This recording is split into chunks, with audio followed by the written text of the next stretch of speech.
Throughout our history, one creature above all others has haunted our imagination. On land and in the air, the dragon has left its mark in the folklore of our ancestors. But what if these fantastic stories were more than myth? What if the legends were true?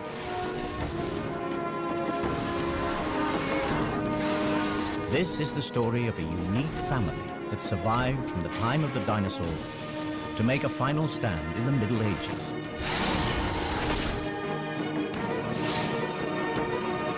A scientific exploration of a remarkable species.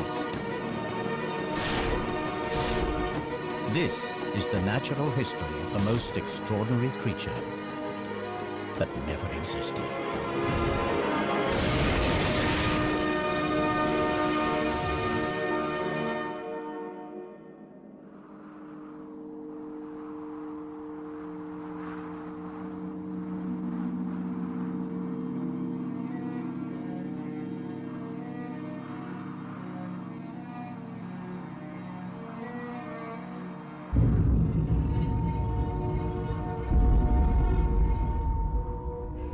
The Cretaceous period, a time when the world was ruled by the most fearsome predator that ever walked the earth. Tyrannosaurus Rex. The T-Rex has been forced to this remote place from his usual hunting ground. Something has been raiding his territory, and food has become scarce. He hasn't eaten for days.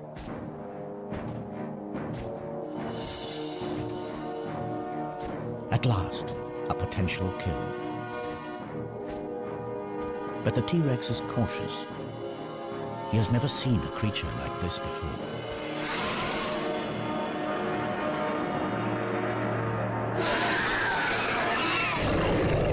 Hunger drives him on. The T-Rex has a clear weight advantage. So his prey bluffs, extends its wings to give the illusion that it is much larger than it really is.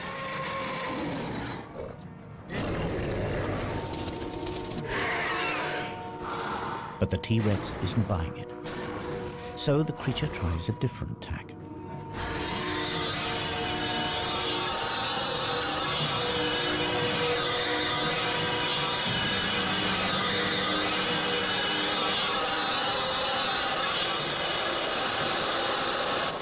The cry carries for miles.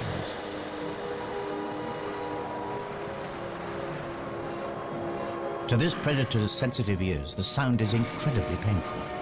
But the T-Rex is still not deterred. And up here, there's nowhere to hide. But it is the T-Rex, not his prey, that is fatally exposed. They are not alone.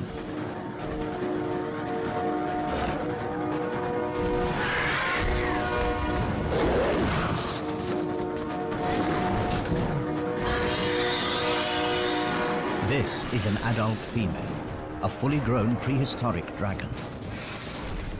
This is her territory and she's protecting her son.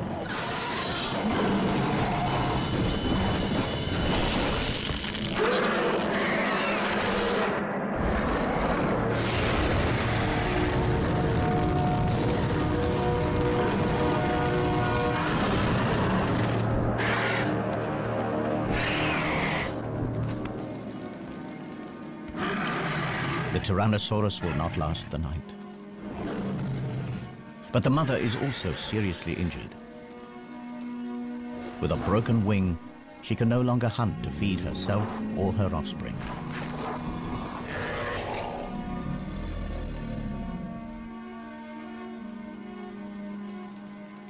But 65 million years from now, the T-Rex's skull will inspire a theory in the mind of a brilliant young paleontologist.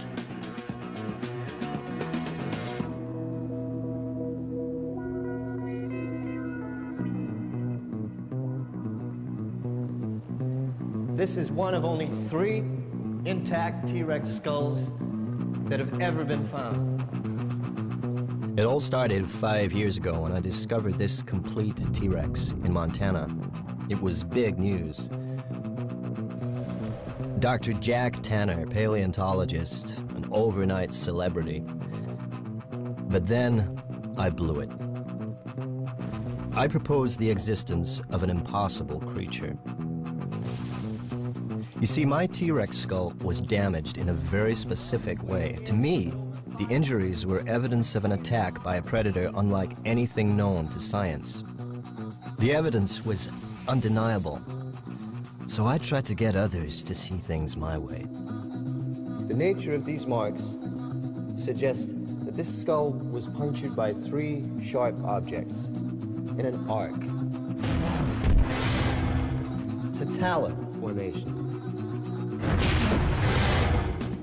But I don't believe that these puncture wounds actually killed the Rex. The real death blow is here. See? Symmetrical deposits of carbon down both sides of the skull. These are scorch marks. Precise. Aimed. Perhaps my childhood obsession had clouded my thinking. You see, as a kid, I was mad about dragons. Dragons from the high seas, flying dragons from Greenland, fire-breathing dragons from Europe. And here's the thing that got me. These myths came from all over the world, right? From cultures that could never have met. And yet from the Andes to the Himalayas, you could hear stories of dragons. How? Here's a kid's best guess, because the stories were real. Last week, guess what? Out of nowhere, the Dragon Man is thrown a lifeline. Another find. Not Montana this time, but on a Romanian mountain.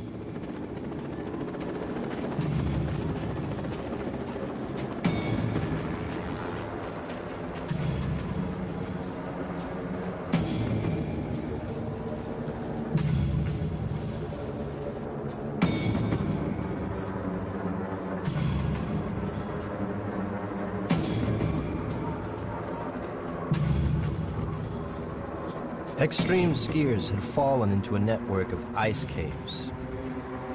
They found something horrific.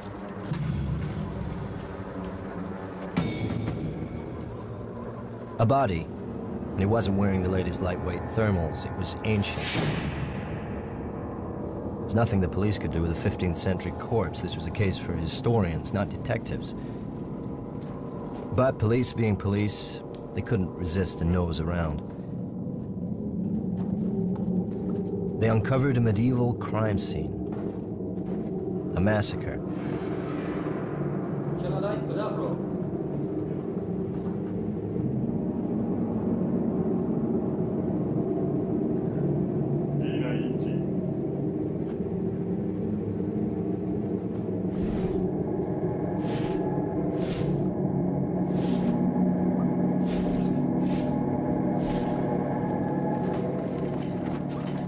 They moved deeper into the cave and soon wished they hadn't.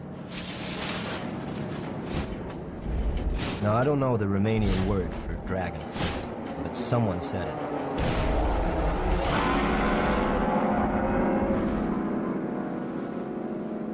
So the Romanians contact the museum in London. Is this thing a hoax or what? Now, the museum, they're ready to pass. They have an international reputation to maintain. I get to hear about it and figure I'm the perfect solution. The man with no reputation to lose.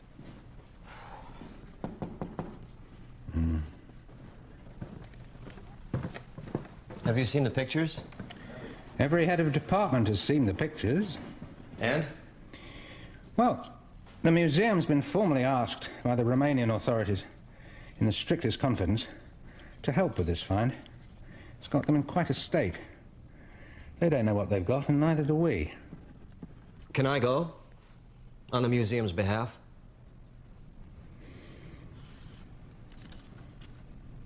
I can call a meeting.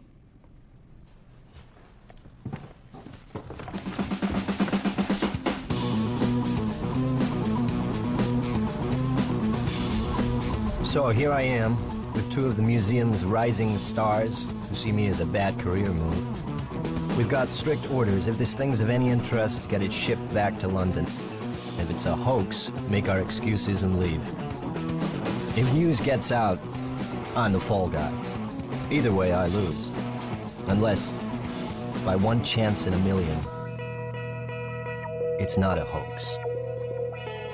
Maybe then I get my reputation back.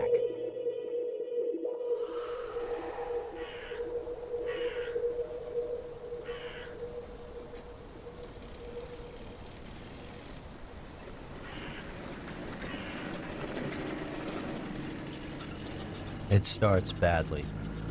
They've moved everything off of the mountain. Who knows what evidence might have been disturbed?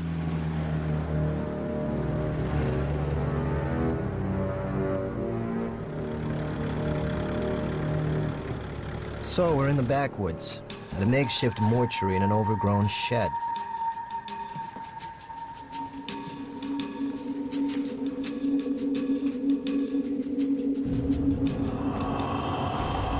The official word is the bodies have been blackened by ice, but I wonder.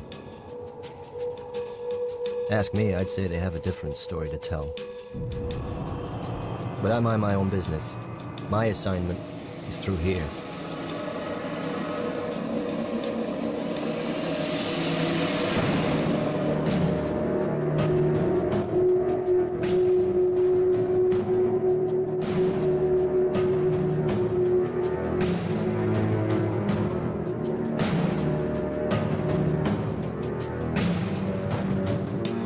Nobody said anything about a whole carcass.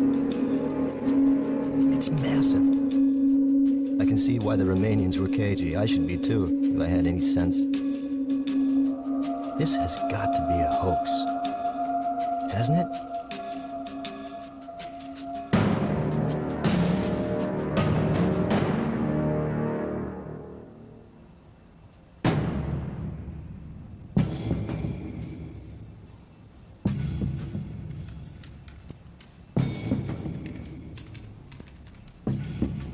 Okay, so let's get this over with. 12:05 p.m., June 25th. Dr. Tanner and team are forced to begin an immediate examination of an unidentified animal. the skin looks real enough. Too well preserved. If this is a hoax, it's the best I've ever seen. Okay, sweetheart. What are you? The hide is scaly. It has a tail. Now, both suggest that this is some sort of reptile, and yet there are two limbs visible ending with what appear to be talons.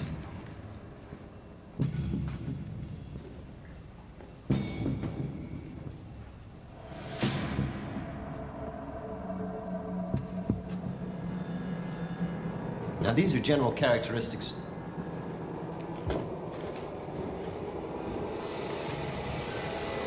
Characteristics of powered flight.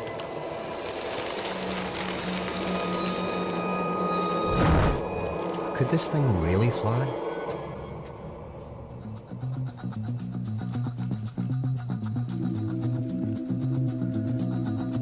It's too heavy for these small wings. They couldn't create nearly enough lift to get its carcass off the ground. You see, to fly, you have to obey the laws of physics. There is a relationship between weight, power, and wingspan. Wing measurements give us a wingspan under 20 feet. It's not enough. This creature looks built to fly. It's got all the parts, but at the moment they just don't add up. Estimated weight? I'm guessing 900 pounds, maybe 950. He's not gonna like this. Don't tell me. The wing-to-weight ratio is way out. Couldn't fly, right? It's too heavy. A creature with wings that can't fly. That spells trouble. 2 weeks have passed since his mother saved him from the T-Rex, and the young dragon is in trouble. His mother is dead. The injury to her wing proved fatal. He cannot fly, and with no one to hunt for him, he too will die. The smell from his mother's carcass is attracting scavengers. For the moment, they're just pterosaurs. But who knows what other creatures may pick up the scent.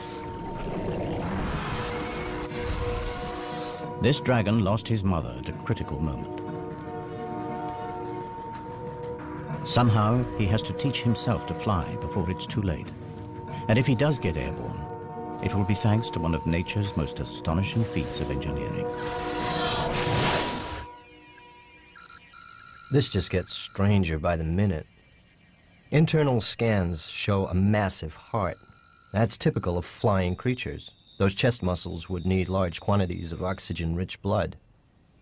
Your bones are perfectly designed for flight, too. The internal structure is very specialized. It's honeycombed. You see this lightweight structure in bird skeletons. Their bones are strong, but still light enough for flight.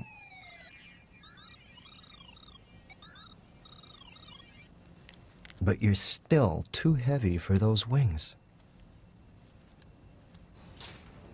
Come on, what's your secret? Any good news? There's something unusual inside the chest cavity. What are these?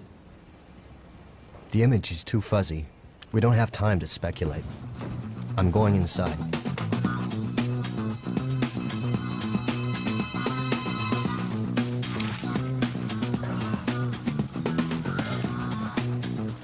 The plot thickens. A second pair of lungs? But there's no internal structure. Bladders, maybe? They must have held something. You pass me a syringe, please? Thank you.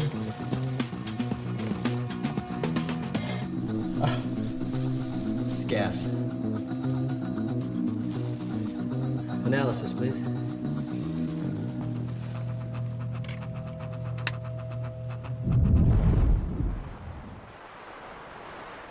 Unable to hunt, the young dragon exploits the only food available to him. His mother's meat will keep him alive for a few days. But if he can't fly, he can't hunt. His future looks bleak. Yet, even in death, his mother may still help him. In their gut, all creatures contain bacteria that help them to break down food. And as they do this, they release gas. But the bacteria inside dragons are unique, and the gas they produce is special. It is channeled into two storage chambers, the dragon's flight bladders. Alongside the super light skeleton, these bladders provide the key to flight, provided you know how to use them.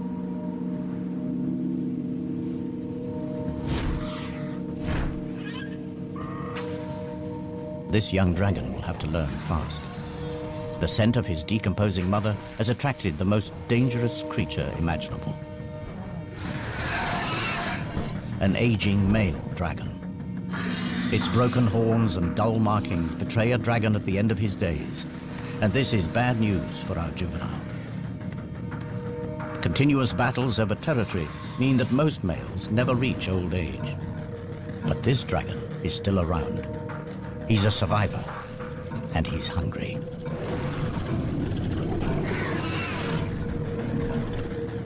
The youngster senses that given the choice, he'd prefer fresh meat. And this time, his mother isn't there to save him. His only hope is to take to the air.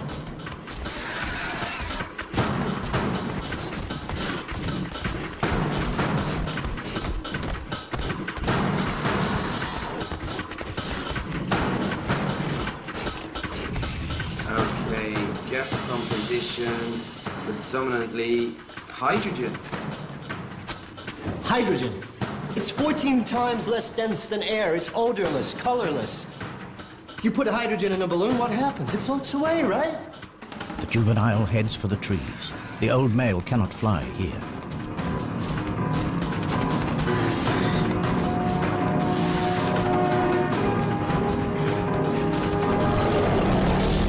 Inside, the young dragon's body is working overtime. Heart beating, muscles pumping, and hydrogen is collecting at a phenomenal rate.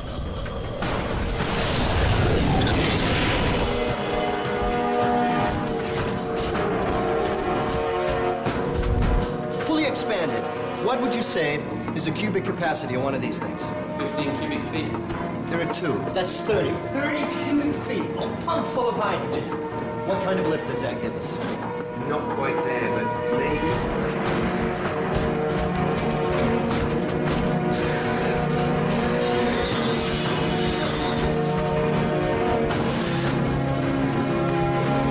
The youngster's flight bladders are now full, but crucially, so is his stomach. The undigested meat is weighing him down. Just in time, instinct takes over. He empties his stomach and spreads his wings.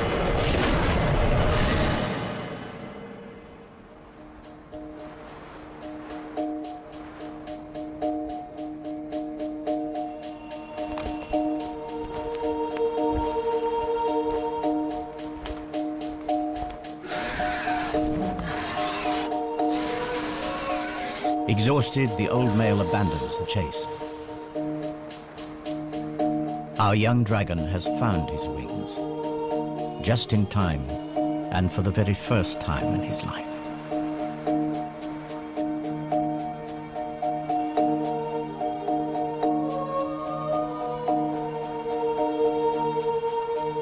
Analysis suggests it's to be confirmed that maybe, just maybe, this creature could fly. This is no hoax. This thing is for real. A gigantic flying lizard. Too much to expect that you could breathe fire, too. If it's interesting, bring it back to the museum. That was the plan. Well, it's interesting, all right. But let's see what else we can find out before we have to leave. Okay. Time to put our heads into the lion's mouth.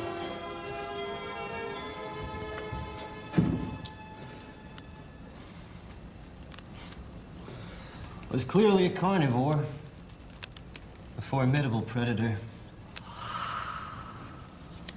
What's going on here? You've got incisors for ripping meat, and molars, grinding teeth. Stingrays have the same kind of teeth for crunching rock-hard shells. What would a meat-eating predator want with teeth like these?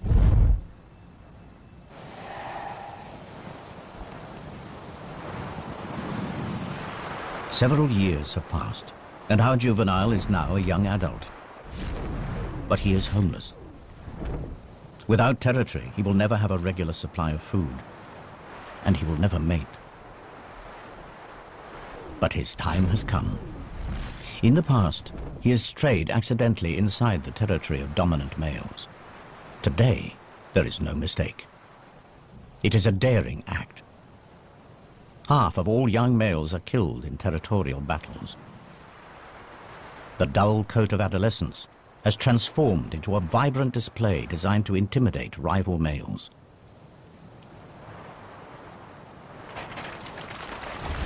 But before he makes himself known, he takes on stores of a rare and valuable mineral found at the heart of every dragon territory. He is preparing for the fight of his life. And these rocks will hold the key.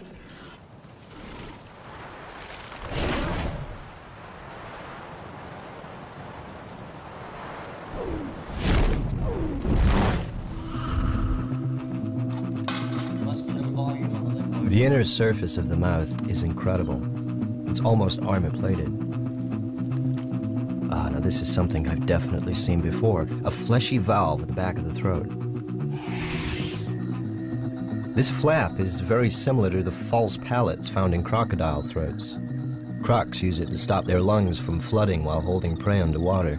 It's a very distinctive shape, and come to think of it, I think I've seen fossils of this somewhere. This is a highly specialized structure.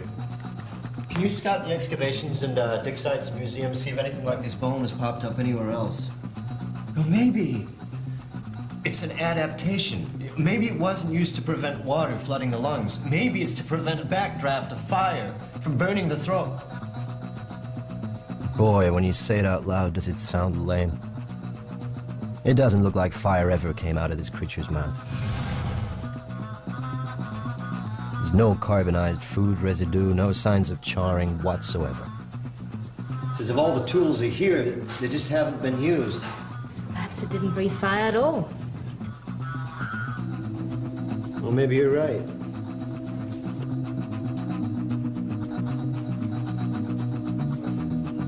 Let's take a step back. Nature isn't constrained by our lack of imagination. Think about it. The natural world is full of bizarre creatures that have the most extraordinary weapons, tongues like spears, colors that change, and shapes. Lassos even, but a creature that breathes fire? Bear with me. Meet the bombardier beetle. Now when this guy gets angry, he fires out liquid at a temperature of over 200 degrees Fahrenheit. Now how's he do it? By pumping a liquid fuel into a reaction chamber where a catalyst ignites it. The exploding chemicals have nowhere to go but out. And with a bang! Now, is that how dragons did it? In the heart of his territory, the resident dragon, the alpha male, blasts a warning into the air. It signals that he is fit, healthy, and confident enough to waste precious fire on a display. The message is not lost on our young challenger.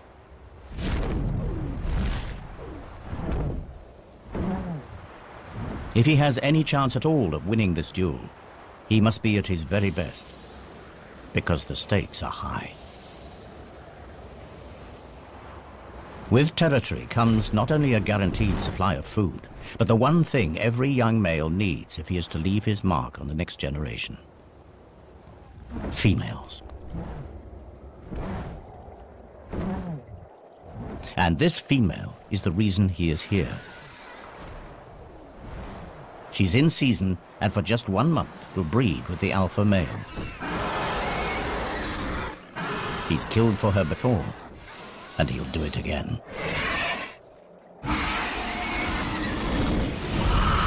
Okay, back to basics. What do we need to produce fire? We need fuel, and we need something to light it with, an ignition system. We need a light, combustible material. Like gas? Now, what did you say was in these things? Hydrogen and methane? How could I have been so stupid? I need a light.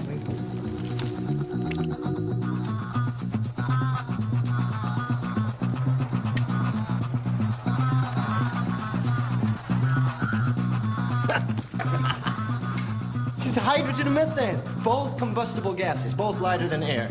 These sacks double up as buoyancy aids and fuel stores. Evolution at its most economical. So far, so good. But how did you ignite it? Can I take a sample, please?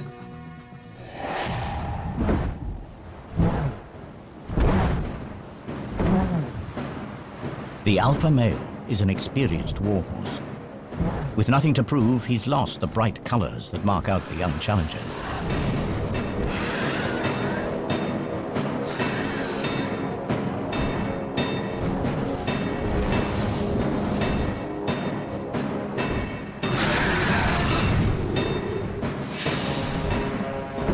Experience tells immediately. The alpha male catches our youngster with his first strike. Instinctively, the young dragon heads for cover. The cold, damp clouds will also dull the pain. But the alpha male is not without his problems. These dogfights are calculated affairs. The hydrogen in his fuel tanks also has to keep him airborne. Every blast of flame reduces his mobility. The challenger appears to accept defeat. He heads for the territorial boundary. It seems that now his best hope is to escape with his life. The alpha male drives on. He would rather finish him now, but he has misjudged his young opponent. The youngster is faster, more agile, and crucially, he has a full payload to burn. Wouldn't you know it? That sediment on the creature's molars? It's rock. with particularly large traces of platinum. Platinum is not just a precious metal, it's also a catalyst. Like our old friend the bombardier beetle, fuel needs an ignition system. And when platinum combines with oxygen and hydrogen, it combusts.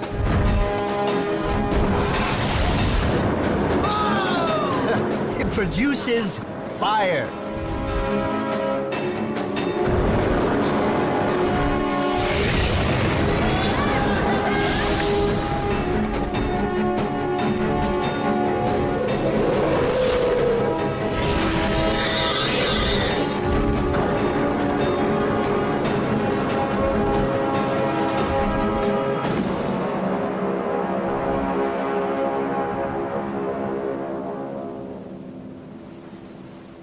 Our young pretender has triumphed.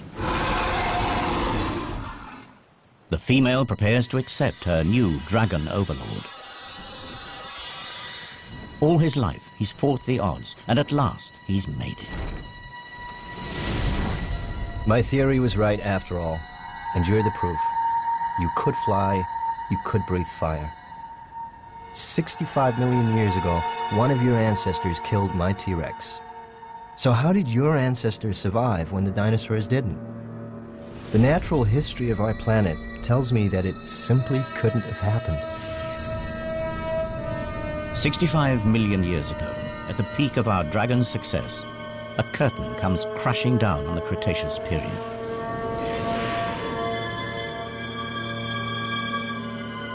A meteorite the size of Mount Everest smashes into the planet. Known as the KT event, it wipes out nearly all life on Earth.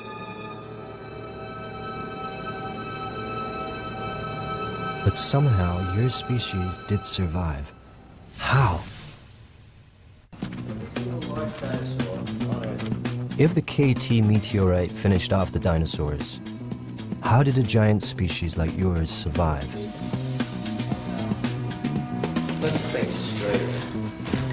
What other large creatures survived KT? Sharks, skates, rays, turtles, coelacanths, amongst others. And all have in common? They're marine life. And crocodiles, too. Crocodiles. The false palate is found in crocodiles. Raised nostrils, suggesting a creature that could hold its prey in its jaws and breathe while completely submerged in water.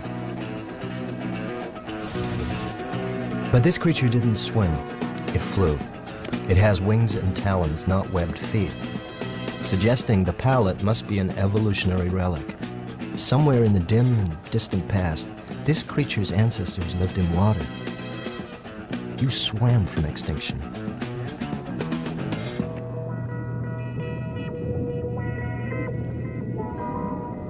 Water did indeed provide dragons with the escape route from one of the deadliest events in the Earth's history. But not the prehistoric dragon. The land-living dragon was indeed wiped out. But it was not alone. The dragon family had another branch. At the time of the KT catastrophe, the prehistoric dragon had a cousin, the marine dragon. Both species were descended from a common ancestor, but they followed very different evolutionary paths. The marine dragon lived in the sea, and life in the sea was less affected by the KT event.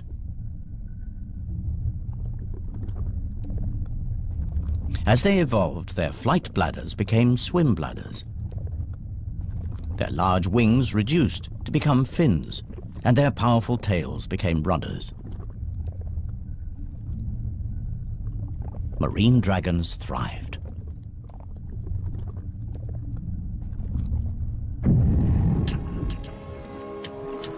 Then, as global temperatures rose and the land recovered, some marine dragons returned to shallow waters.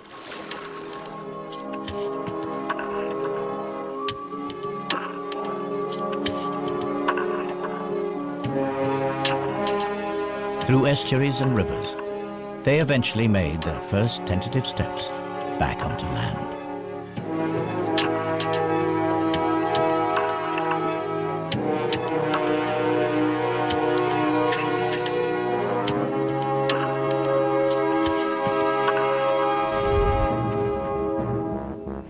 The sea serpent. Are the legends actually about marine dragons?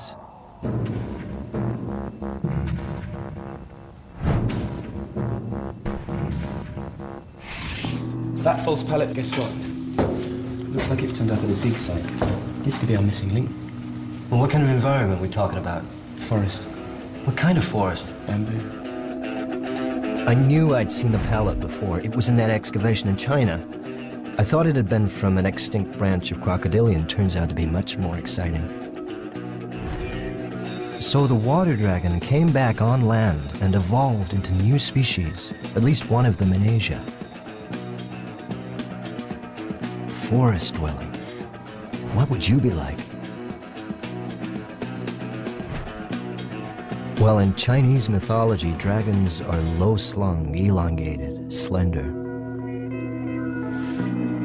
The kind of body one would expect from an animal that's recently adapted from water. Was it really suited for life in a forest?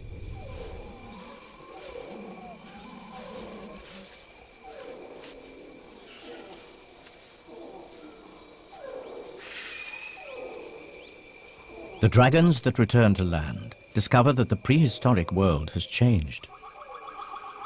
The era of the dinosaur is over, and a new order of animals has risen up to fill the void. Mammals. And mammals provide plentiful food for dragons. The trick is to catch them.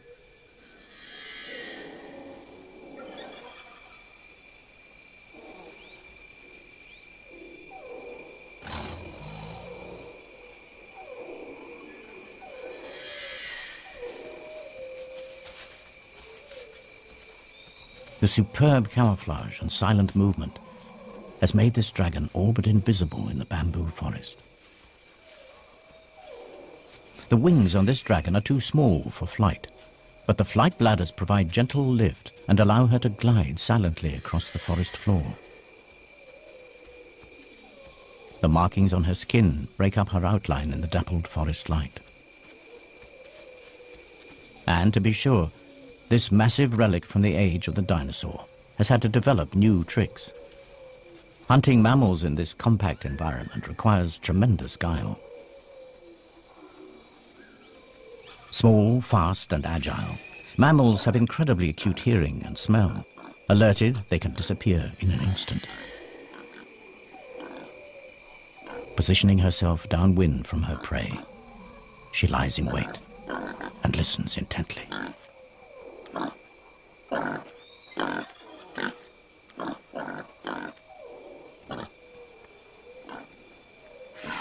But she's not ready to strike just yet.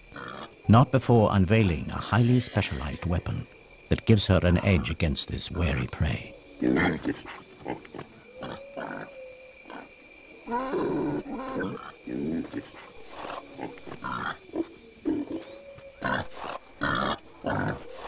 The forest dragon has developed a remarkable behavioral strategy. Mimicry.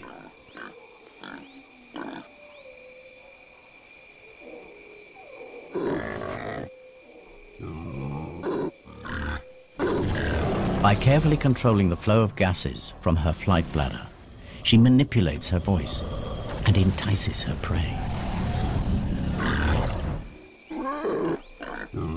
But her hunt is disturbed. There's an intruder in her territory, a creature that will come between this dragon and her prey for the last time. It's not just the invasion of her territory that riles her, or the loss of the odd meal. This animal is a real and emerging threat to her very survival.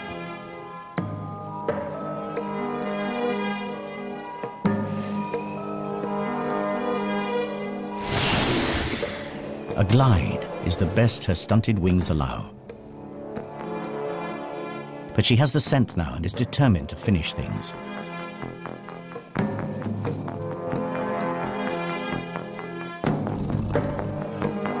Smaller and more mobile in the forest undergrowth, the new mammalian predators are proving to be accomplished hunters.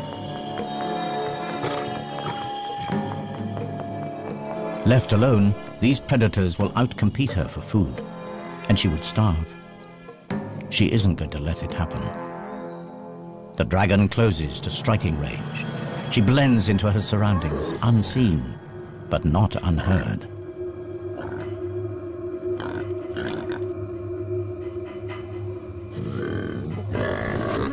The sound is not a warning to go away, but an invitation to come closer.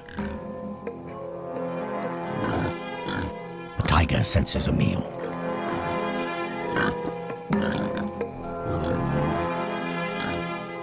But he is a cautious hunter.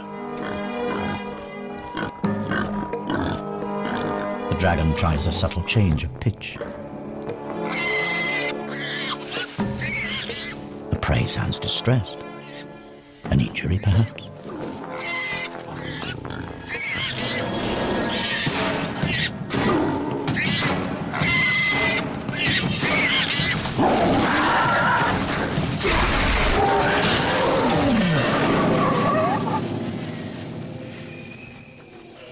The tiger falls for it hook, line, and sinker.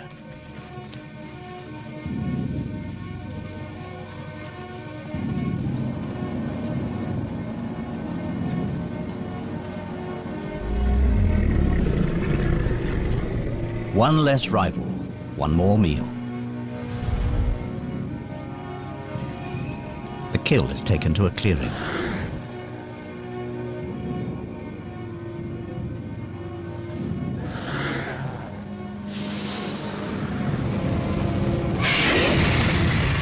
The forest dragon has adapted its ancient weapon into a culinary tool. Cooked meat is far more easily digested. But the flames draw another mammal near. A species that will prove a far greater threat to her survival.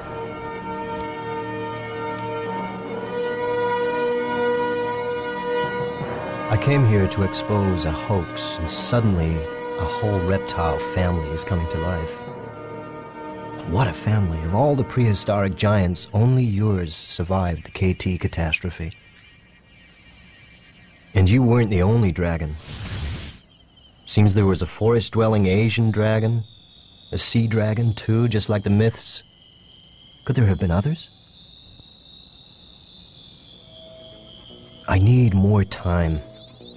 The helicopter will be with us any minute, and soon we'll be heading back to England. And once this thing's back in the museum, I won't get a look in.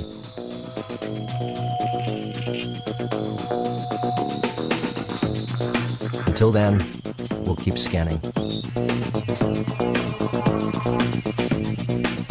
You need to look at this. I've just noticed these fragments here. What are they? Crushed ribs? No, the rib cage is totally intact. But they're bone fragments, right? What are they? That explains the weird proportions.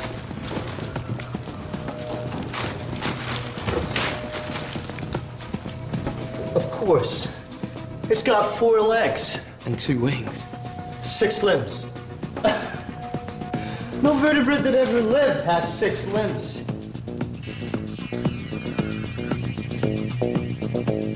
It's true. Every land-based vertebrate on the planet has 4 limbs. Front feet, back feet, arms and legs. And airborne creatures too. Feet and wings. They all have 4 limbs. But not this dragon. It's got 6. It can't be a fake. Not now. If those legs are for real, then they'll show up in its DNA. Oh my. Now that's some freaky mutation. This creature has a genetic adaptation unlike anything in the animal kingdom, and wouldn't you know it? In the gene responsible for generating limbs. And it's here in mythology, too.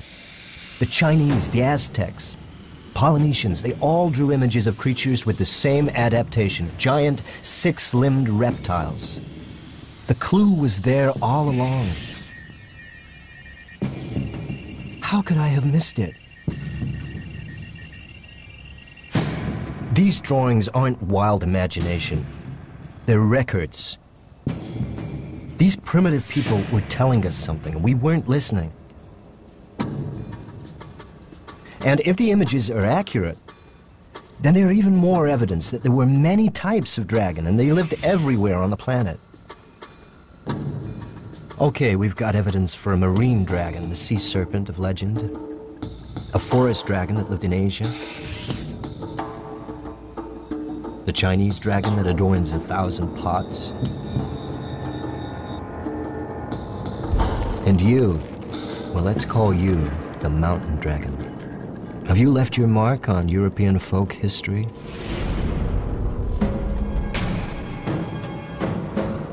Romania, dragon iconography.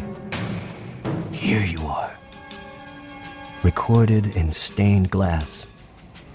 The locals called you the devil from the mountains. And the legend conforms pretty much to type, terrorizing local folk, raiding livestock, breathing fire, a monumental battle to the death. Is this a 15th century photograph of you?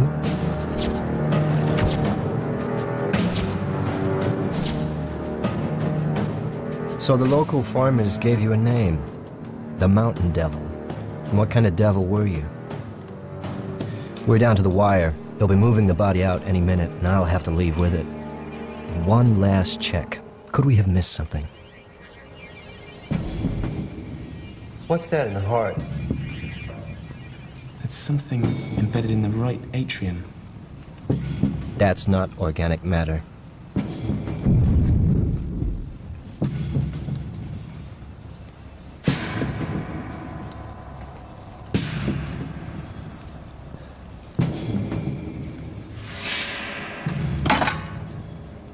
This could be really important. Unequivocal evidence that dragons and humans were at war.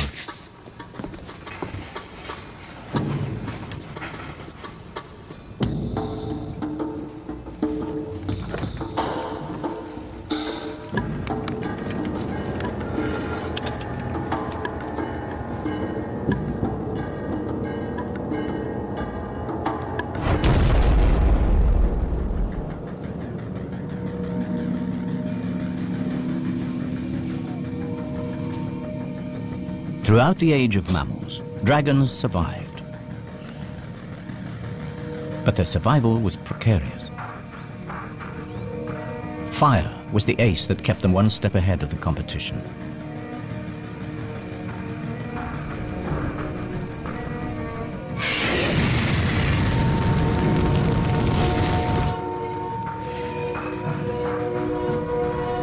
But in time, a new mammal emerged. Small, vulnerable, but supremely intelligent.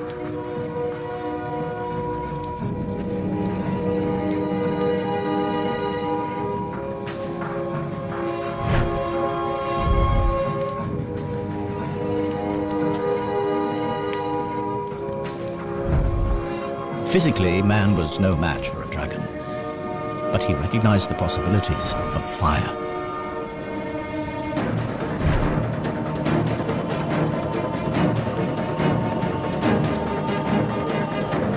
With fire, mankind could clear forests for farmland, mold metal into savage weapons.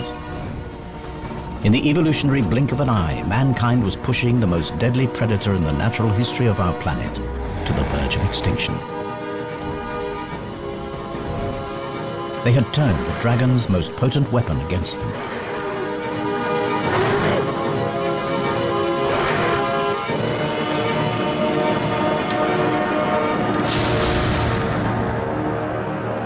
The stories of these epic battles were recorded in folklore around the world, culminating here in Romania.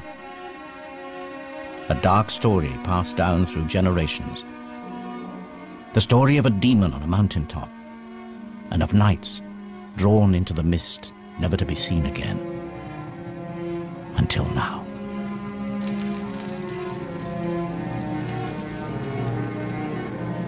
Humans and dragons. Mortal enemies. If these knights went looking for a dragon, it looks like they found one. This isn't ice damage, this is carbonization. These men were burned alive by a dragon for sure, but not ours. Our dragon never breathed fire.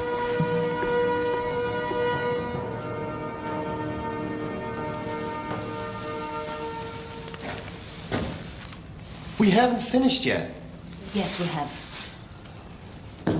Look. Look. Carbon. I found it on one of those bodies out there. Those bodies have been scorched.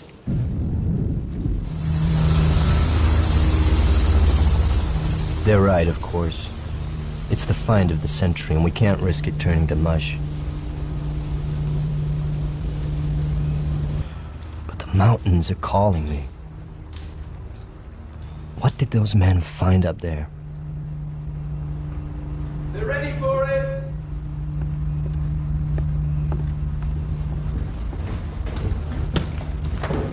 This section here.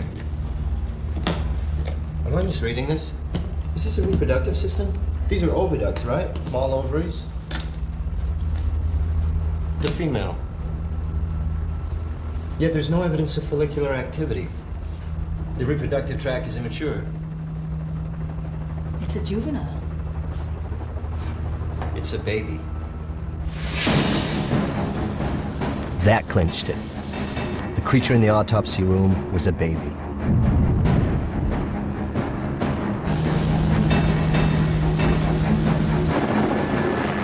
The cave wasn't just the scene of a random crime. It was a nest.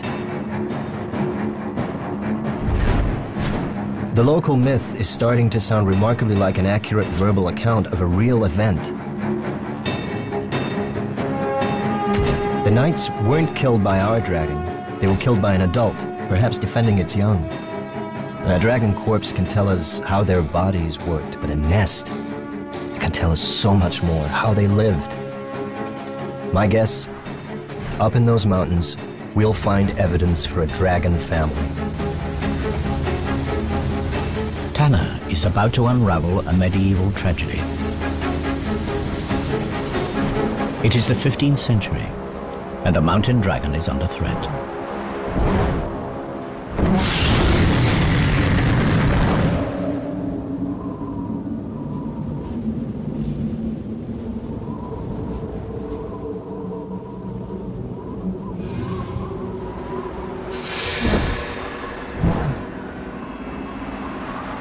The distant ancestors of this female mountain dragon fed on the wild herds that roamed the vast Asian grasslands. But the herds were tamed by man. For dragons, they were no longer fair game. They were livestock. And so the dragons that gorged themselves on the plains have been driven to the remote regions of Europe. And in this remote place, wild game is scarce. Today, she is hunting the rarest creature on Earth, but not to eat. Today, she's looking for a mate. She spreads her scent throughout her territory.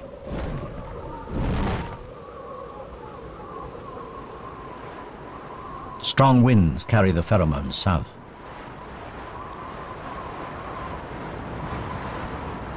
Female dragons mate once every 7 years, yet this mature female has never seen a male dragon. Nevertheless, every year when she comes into season, instinct commands her to play out the rituals of attraction. Her season is almost finished, and the window will close for another year.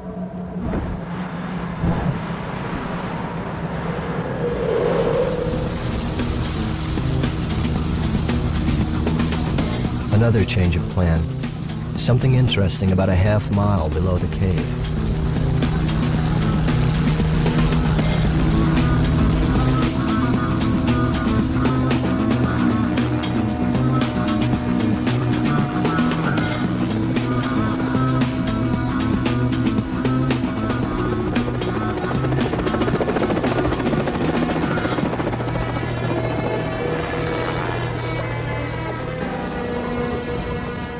The melting snow has revealed unusual features on the rock. Now, to the casual observer, they could be anything, perhaps the result of some odd geological process, but me, I've got fire on my mind. And these rocks look like they've been scorched.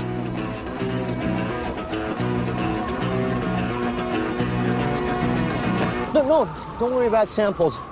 I need you to follow this line and look for more burn marks.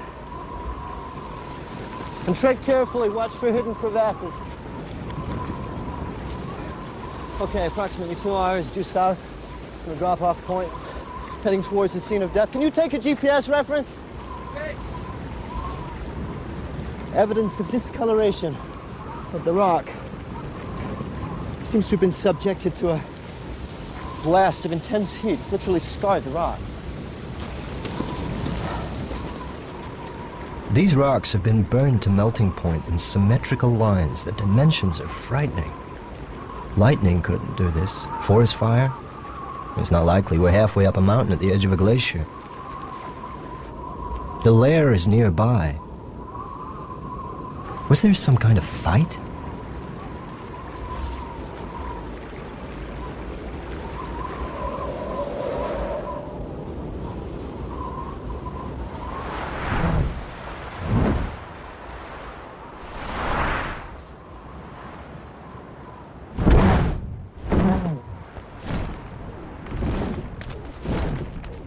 The female returns to her den, a network of caves melted into dense glacial ice.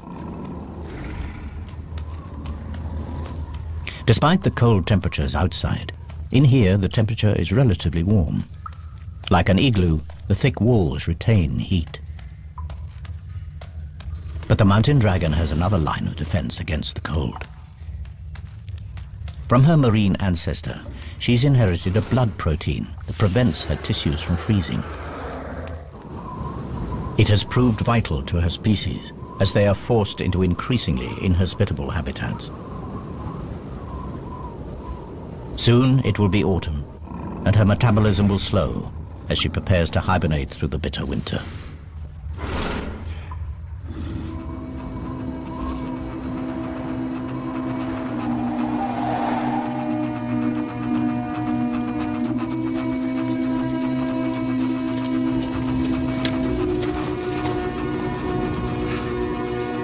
This is it.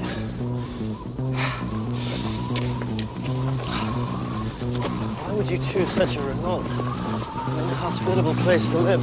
Come on.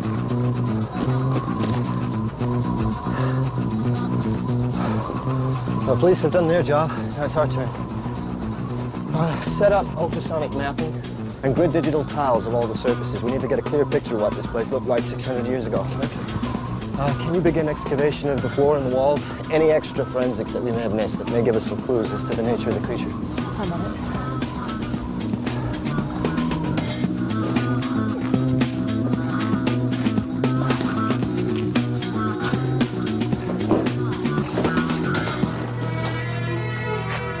So this was where they found you.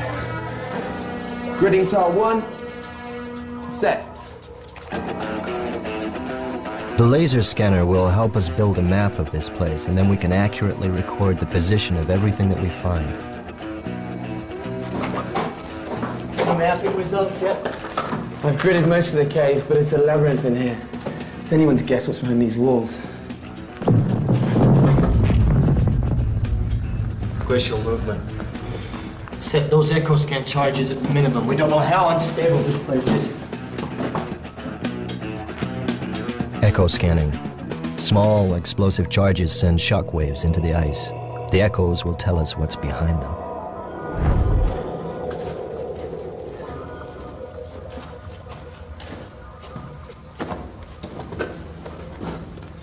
What is it? I'm not sure. I know what this is. Dragon poop. Looks like organic matter. It's beautifully preserved. Good work. Okay, bag it.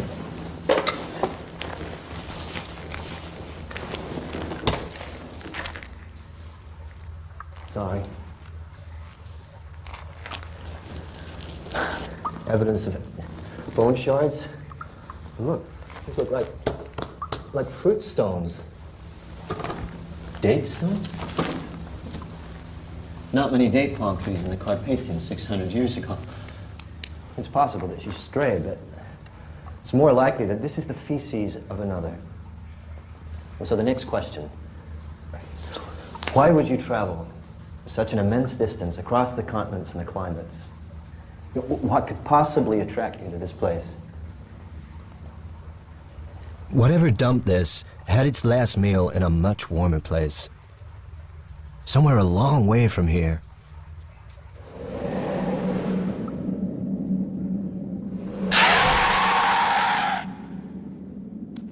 The female's curiosity is aroused.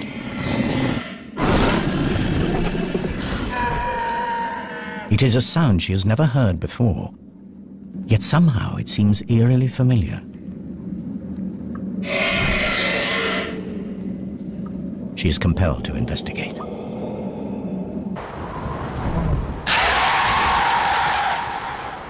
Against all odds, a male mountain dragon has picked up our female's scent. He's a nomadic dragon from the Atlas Mountains of North Africa. His search for a mate has brought him across southern Europe to the Carpathian Mountains. Now he has found her. Instinct takes over. And they do what their kind has done for thousands of years.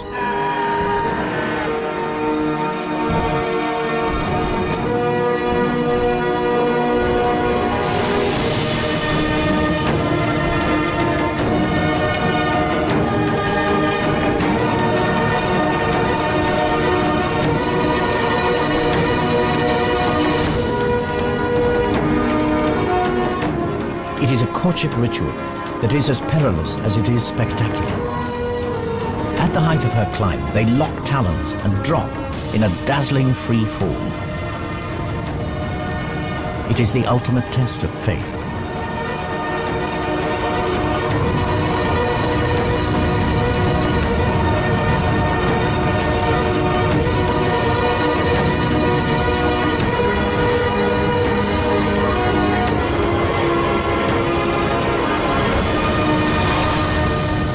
The scorches in the mountain rock serve as mute testimony to a spectacular and successful dragon mating, and a species on the verge of extinction that finds hope in a new generation.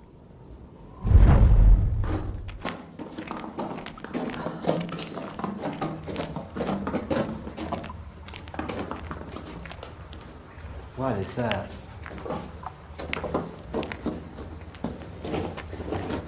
The initial investigation team must have had a lot on their minds. They sure overlooked this.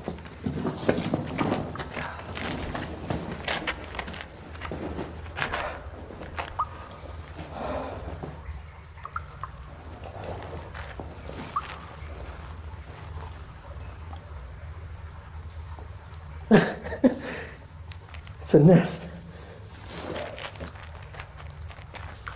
Judging from the size and shape of the calcified fragments and the curvature, I think it's safe to say that this egg was of considerable size. And given the fairly limited number of fragments, I think it's safe to say that only one egg would have been incubated at any one. Oh my God.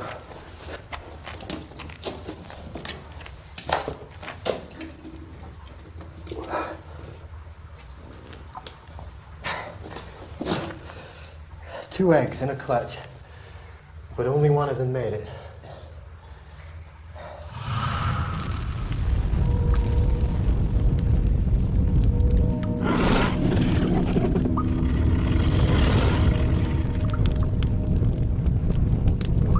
Crocodiles bury their eggs in active compost to keep them warm.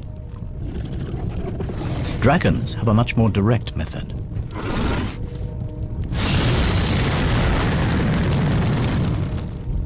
The eggshells have heat-resistant properties that can withstand intense temperatures. In fact, without this searing heat, the dragon chicks inside would die of cold.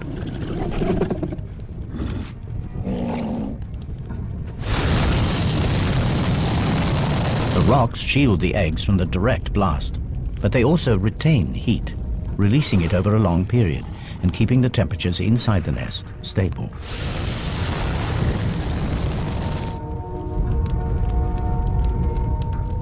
If she is to become a mother, careful and constant temperature control is essential over the long incubation period.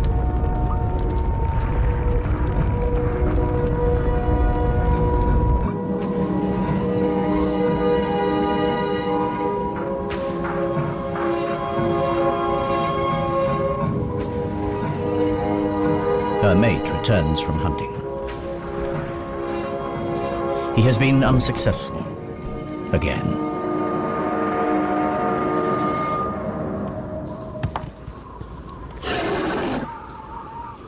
After mating, female dragons become aggressive, deeply defensive when any creature approaches the nest, even a mate. In order to placate her for the lack of food, he brings a gift. Another rock for the nest.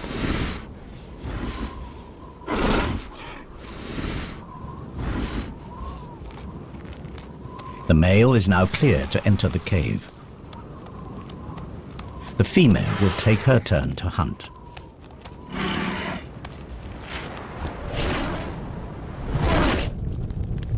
Now the male has responsibility for the nest. Special sensors in his tongue allow him to check the temperature. If the eggs fall below 60 degrees, the chicks will die. Yet, quite deliberately, he lowers the temperature. There is method in this apparent madness. Just like crocodiles, the temperature in the nest will determine the sex of the offspring. Cooler temperatures encourage the development of females. Males, even sons, will compete for territory, food, and breeding females. Females suit him better. In normal times, this self-serving strategy is sound, but in a species on the verge of extinction, an imbalance in the sexes could prove fatal. Should anything happen to him, this tiny group is finished.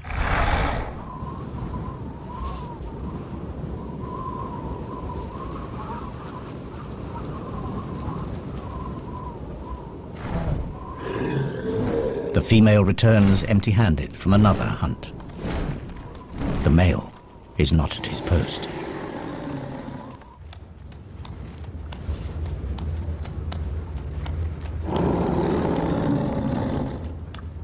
Something is very wrong. The male has let the incubation temperature drop dangerously low.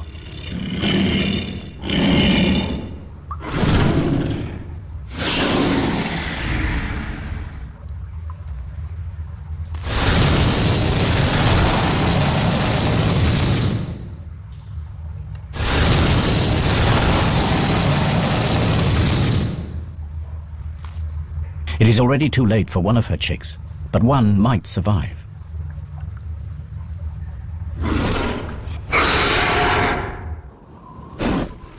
The male senses trouble and makes his escape.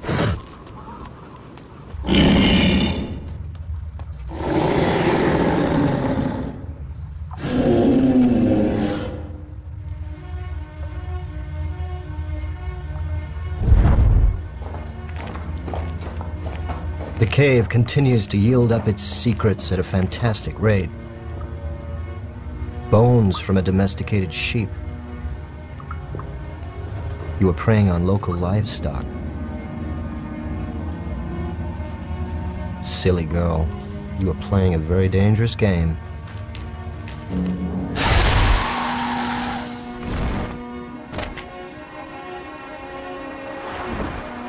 The female has taken to raiding livestock for food.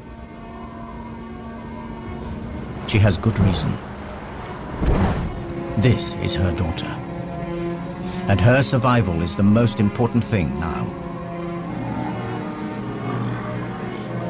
But by stealing from farms, she risks provoking the locals and placing her daughter in danger.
Unaware of the price on her head, the female dragon continues to equip her daughter for the future. She is passing on the secret of fire.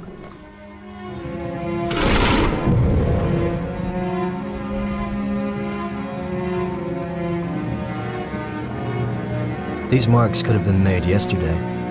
They were after something in the rock. We'll need tests, but my guess is that we'll find platinum. This nest wasn't built here for the view.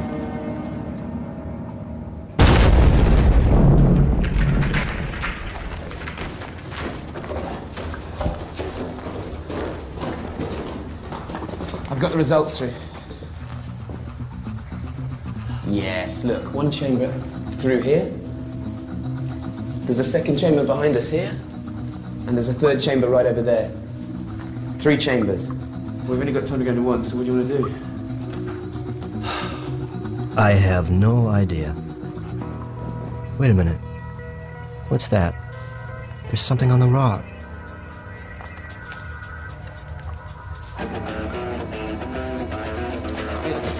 Stand here. Stand here. With your arm. This arm. Stay there. Don't move. No, your arms out.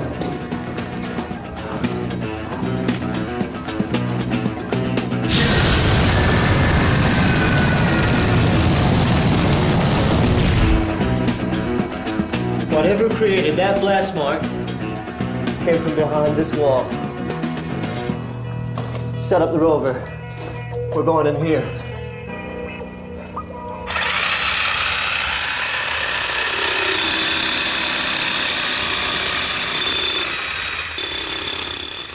The ROV, Remote Operated Vehicle. One of the latest additions to the paleontologist arsenal. The small camera can scoot through the tightest holes to send back pictures.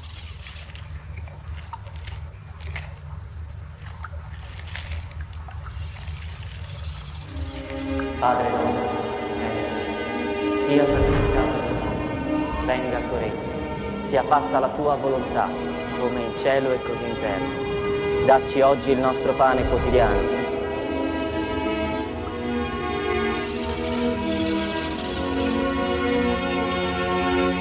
E rimetti a noi le nostre debiti, le nostre colpe, come noi le rimettiamo ai nostri debitori.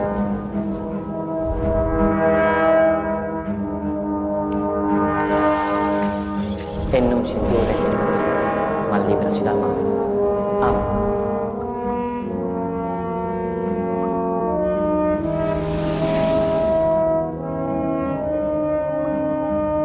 We gotta get in there.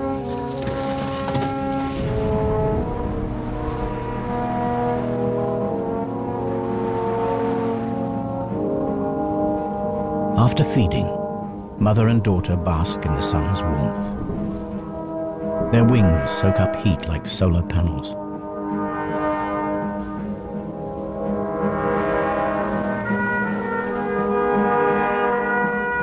In a rare moment of intimacy, they lie together and share body warmth.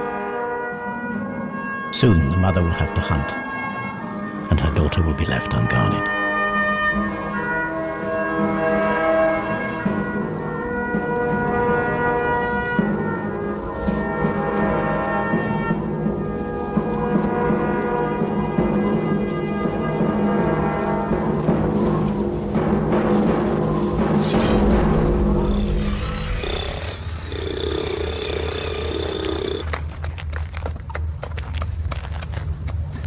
The nights in the mortuary weren't alone. This place is looking more like a war zone. The question is, whatever killed them, is it still in there?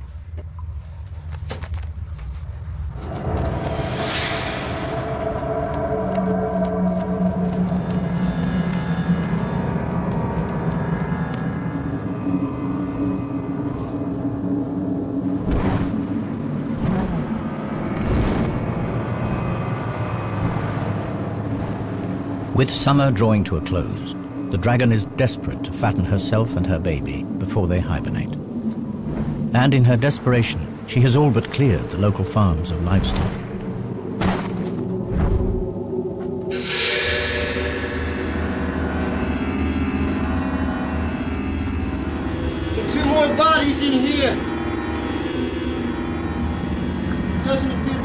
evidence of scorching.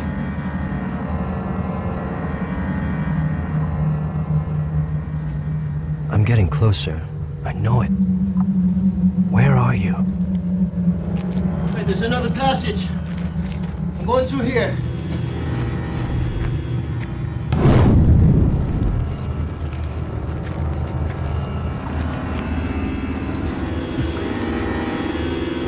Once man and dragon lived side by side. Dragons were respected, even worshipped.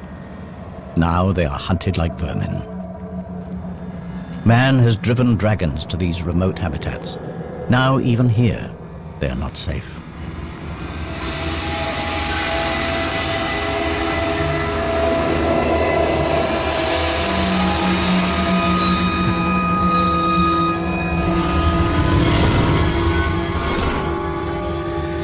Without the ability to breathe fire, this immature youngster is vulnerable. But her assassins were reared on stories about their terrifying weaponry.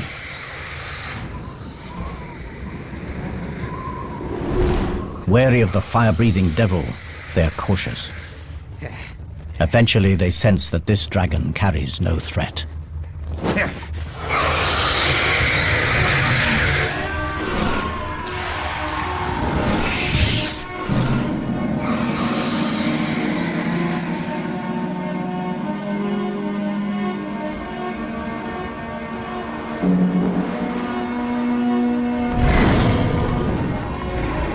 The mother returns. Too late.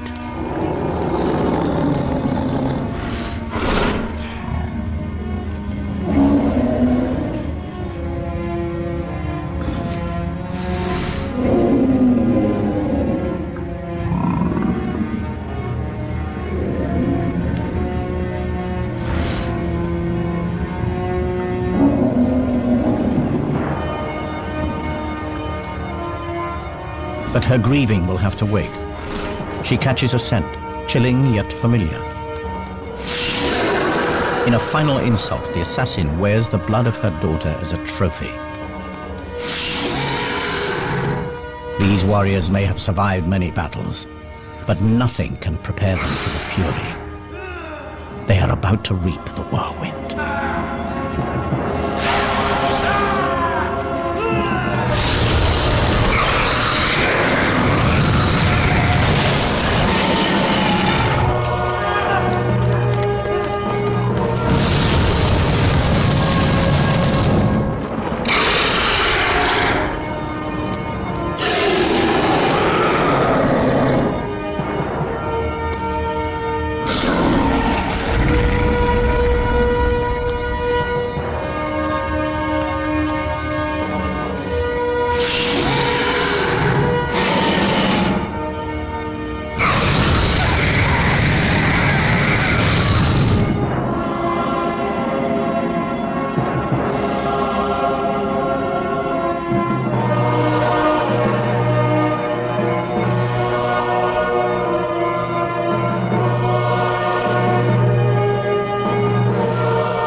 Like higher mammals, dragons invest many years in rearing their young, and like those mammals, they feel loss.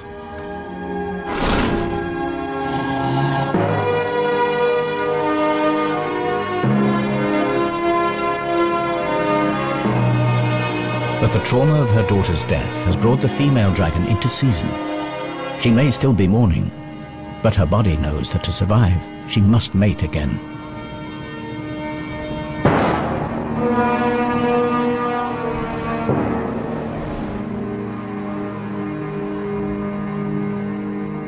She starts again the process of attracting a mate back into her territory.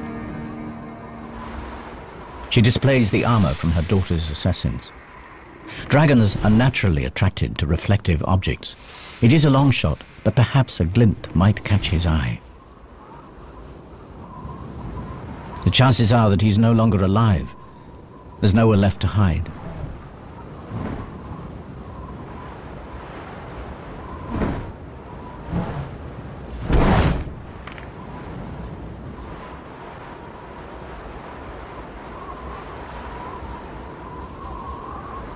As winter draws in, hibernation beckons.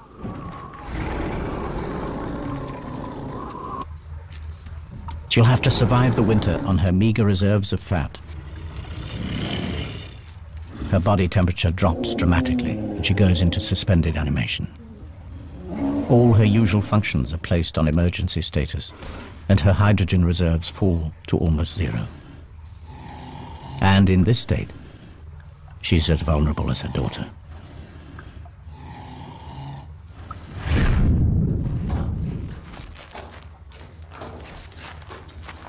Where are you?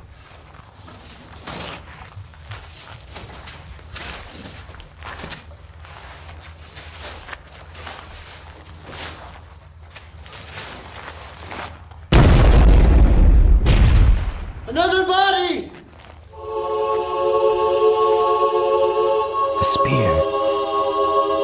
A body. It's crushed by something.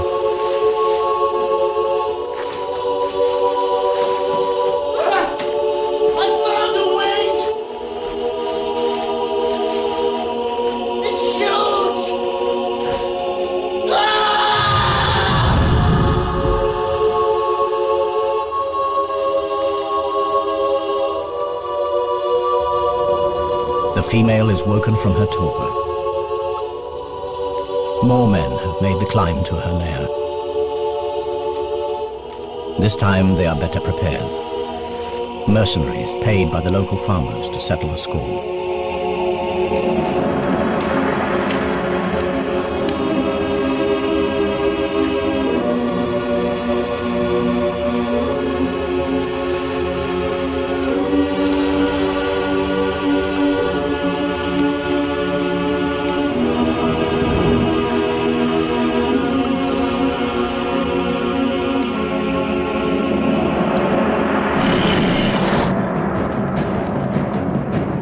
Without food, she cannot make hydrogen. And without her precious gas, she cannot fly or breathe fire.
Over the years, the cave was sealed by snow and ice, and the bloody battle frozen in time. The dragon faded from reality to mythology, and would have stayed that way had these two dragons not revealed their secrets to us.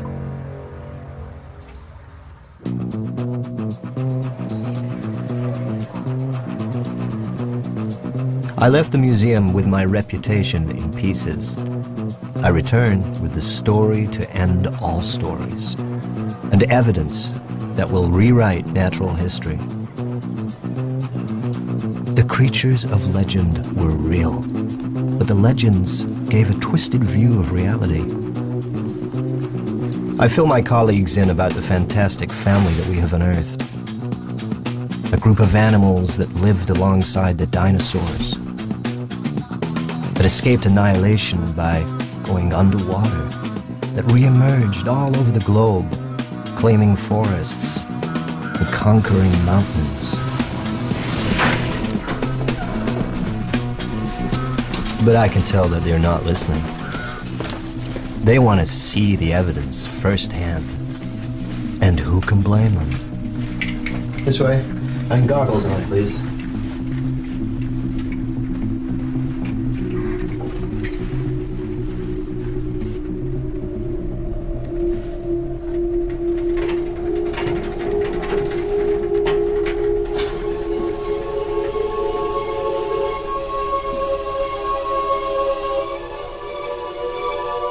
The story of life on our planet has been rewritten by a mother and her child, reunited.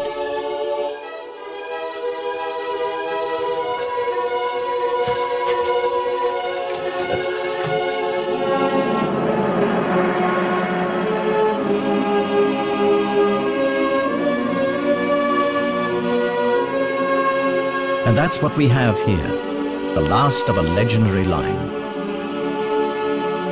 Myth made real.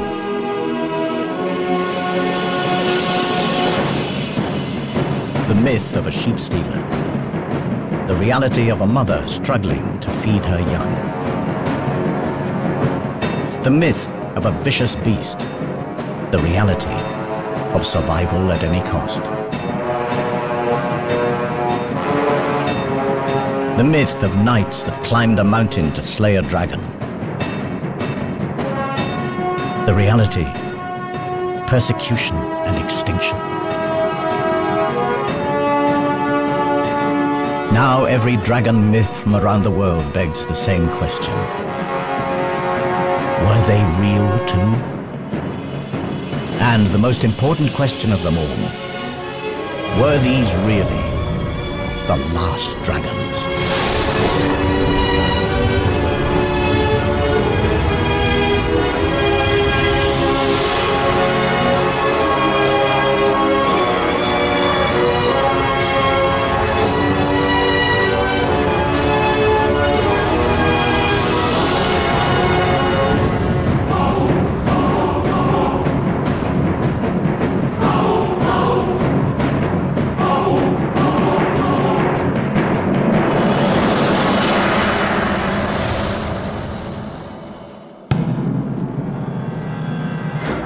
Professor Tanner, I thought I'd catch you.